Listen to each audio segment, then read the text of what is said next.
அனைத்து பார்வையாளர்களுக்கும் வணக்கம். நான் உங்கள் கோவை தம்பி. நம்ம இன்னைக்கு பதிவில் எதை பற்றி பார்க்க போகிறோம்னா, ட்ரெயினை யார் முதல்ல கண்டுபிடிச்சிருந்தா பார்க்க போகிறோம். நம்ம பதிவுகளை போகிறதுக்கு முன்னாடி என் சேனலில் சப்ஸ்கிரைப் பண்ணி வச்சுக்கோங்க. அப்போ தான் அடுத்தடுத்த வீடியோ உங்கள் நோட்டிஃபிகேஷனில் வரும். வாங்க இப்போ நம்ம பதிவுக்குள்ளே போகலாம்.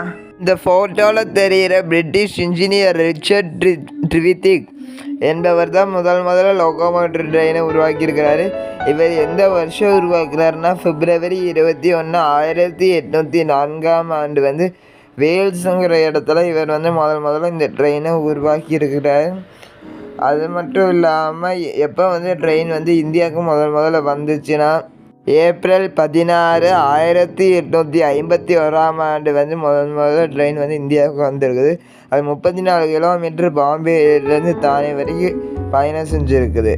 இது போன்ற பல பதிவுகளுக்கான சப்ஸ்கிரைப் பண்ணி வச்சுக்கோங்க. அடுத்த வீடியோ என்ன பண்ணாலும் கமெண்ட் செக்ஷனில் கமெண்ட் பண்ணுங்கள். நன்றி, வணக்கம்.